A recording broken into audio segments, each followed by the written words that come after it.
All right, it's been a couple weeks since we have the news, but we've got a lot to go through. Lots of good stuff, some bad stuff, but the news is the news, so let's go. All right, so starting off, we got new snippets, and I guess you could say little updates from Silvergrain Classics. The first comes from July 25th with a shared post with Dan Rubin, which I thought was interesting. He must be involved in some way now, which is cool. Regardless, the clip shows what appears to be the metal body of the camera, and then the Wideluxx in SolidWorks. Makes me think about the designers who are making these cameras by hand and without these softwares back in the day, and definitely makes me appreciate the old cameras more. They also posted just under a week now showing a video of one of their tools. Not huge updates, but it's good to see positive progress for the Wideluxx nonetheless, as there hasn't been any news that I can recall about the project in the last handful of months. So like 6 months ago, you may remember a video where I talked about film Ferrania potentially on the cusp of being dead and gone. Well, I got some great news today from an Italian local and watcher of the channel. According to him, Ferrania is totally restarting production. They recently released a version of P33 they're calling Trend Alpha to some local resellers in Italy. It being an early version is being warned of potential minor defects and is rolled in canisters with generic DX codes and then sold in metal containers. He also linked me the Italian webpage, which I couldn't get to open, which doesn't seem to be anything new for me, as that was the case last time. Pretty cool to be getting news from you guys, and also to see Ferrania not dead and gone and seemingly doing well and hopefully bringing out more new films. I know they've had plans to do some big things in the film space, and the setbacks this past year were quite dire, so it's good to see some positive news. Which, speaking of potential dead film companies, we have some news from ADOX and a bit of a debacle with their films. ADOX released their Color Mission 200, a truly new color film emulsion, albeit relatively experimental, in 2022. I released a video and was quite impressed by it, especially for a new film stock coming out 25 years past the digital revolution of cameras. Well, the film was seemingly only made in small batches and thus was extremely hard to get. A couple weeks ago, someone on Reddit had pointed out that there was fresh film for sale despite ADOX claiming they had sold out of all their cut up master rolls and needed to make more. A couple days later, ADOX shared on their Instagram some fresh photos from what is seemingly insinuated as fresh and improved Color Mission. Murmurs are that this could be NC200, but I don't think that this would be the case, especially considering the first batch was before NC200 existed, and this seems to be an upgrade of the original color emulsion. It's currently all sold out, but I'm excited to see what's to come of it. Which, might I add, they teased a 3 ISO film last year, but there hasn't been any updates on it. Personally, I don't think we need a 3 ISO 35mm color film stock. I could see a use case for a 3 ISO large format film stock, but for 35mm, I don't know, seems kind of silly. To me, I'd rather they just invest all their time, effort, and money basically into producing better Color Mission, getting more of it out. Maybe bring out a new color emulsion, maybe something like an 800 speed color film, which I think would sell oodles and oodles. But yeah, I don't know, 3 ISO 35mm just seems kind of silly. So I also saw this the other day, Cameradactyl, which you may remember as this camera that shoots a totally new film format. I shared a standalone video going over it a couple months ago and how it shoots film paper instead of a film negative. All in all, a pretty sweet contraption for pushing film photography forward in this modern digital era. Well, the owner had originally planned to essentially give away 3D plans to the camera in batches after reaching certain thresholds in print sales from the prototype testing from said camera. The original sales goals were quite high, and I questioned the means in which we were ever going to see this camera at any consistent rate, let alone at a commercial scale or something, which, to be fair, was never his goal. Well, I saw recently on his Instagram the other day that he scratched the original sales idea and instead is just selling the camera plans outright on his site. He's got the photo processor, the camera back, and then the camera plans themselves, all priced at $100 each, which, I don't know, seems decently priced.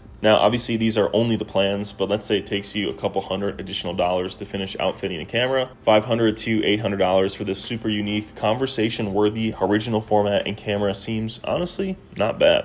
I'd be curious to see if he'd be open to getting the camera on the channel to showcase to you guys to hopefully get it in front of more eyes. So maybe stay tuned for that. Next, Smartflex, the Chinese manufacturer that created the handheld 4x5 camera, recently posted how they're making swift progress in their 8x10 camera, which is comically large. It looks like someone from the Borrowers or Toy Soldiers got a hold of a mini Toyland camera. Regardless, it's cool to see them continue to make progress in their products, and hopefully we'll be seeing them soon. I reached out months ago to see if I could snag a 4x5 camera to test for the channel, which they sadly declined, but there is a video on YouTube now that goes over the Smartflex review and basically user manual, so I'll link that below. So so you can check it out. Which, speaking of large format, I've been in the talks with Intrepid to make some videos for them, which I'll explain here in a second, but they're releasing a new product that allows you to shoot 120 film in a 4x5 camera and even change the format from, let's say, 6:4:5 to as large as 6:12 mid-roll. Super cool stuff. As of now, it's slated to launch in about 2 months as per my convo with Intrepid, and I'm going to see if I can snag one to test out here this fall, which leads me to why I was talking to Intrepid in the first place. They're sending me a 4x5, and I'm excited to make some learning 4x5 videos this fall with the changing colors and epic landscapes of Colorado. I've talked about getting into large format photography, and once I was chatting with Intrepid, it felt like a handful of episodes about my journey into the medium with some of the most wonderful landscapes the United States has to offer, maybe the best way to get into it and showcase it to you guys. Super stoked on that, excited to get the camera and see what it's all about and start planning out some locations for that video series. So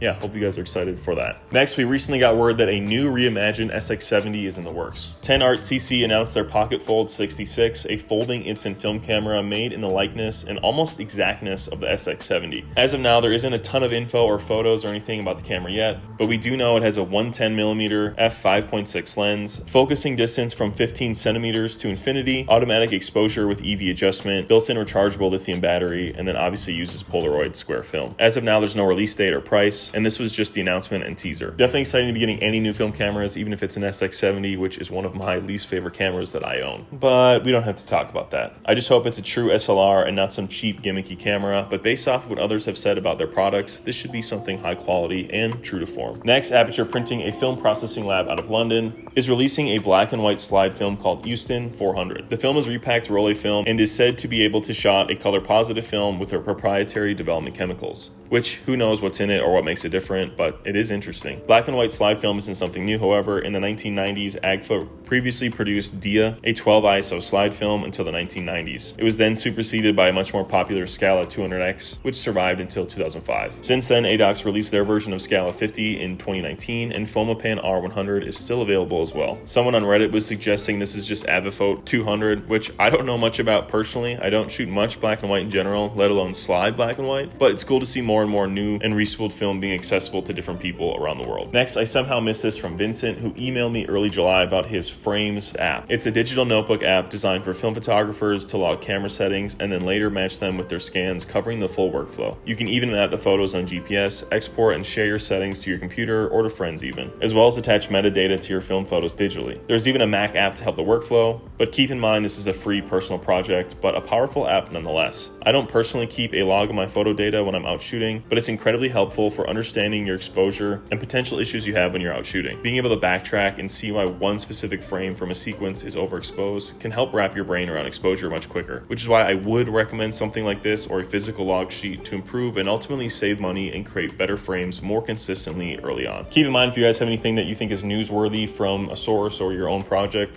you can DM me on Instagram or email me and see if it's worthy for the episode. Next, I saw the Celluloid Collective recently release their latest batch of aerochrome for $150. Oof, that's steep. Personally, like I said before, I bought 15 rolls of 120 for $200, and I couldn't stomach that much for one roll. Maybe if I had a specific project to work on with it, but I don't. Otherwise, let me know if any of you purchased any or what you thought of when you saw that price point. Also in the same vein here, Brooklyn Camera had a flash sale for FPC 100, which looks like the two cases were from May 2018 and August 2019, which was the final production ever made, and I'm assuming is probably the most sought after. They sold out almost instantly, and from what I can see, they were going for $190 a box, but they were 10% off, so what, $170 before tax? Personally, I'd rather spend $171 in the FPC 100 versus $150 for the aerochrome, but that's just personal taste. It's cool to see modern companies doing what they can with this well-preserved films, and definitely makes you feel like you need to stay on your toes with all these cameras to try and get your greasy palms on some of this new film. I also saw on Analog Cafe that according to them, Fujifilm and Ilford Products film costs for just the film alone has gone up 9% this year, which is quite a jump. Like I was just saying, I bought a pack of Portra 800, Ektar 100, and then Gold 200 in 120, and it was $200, which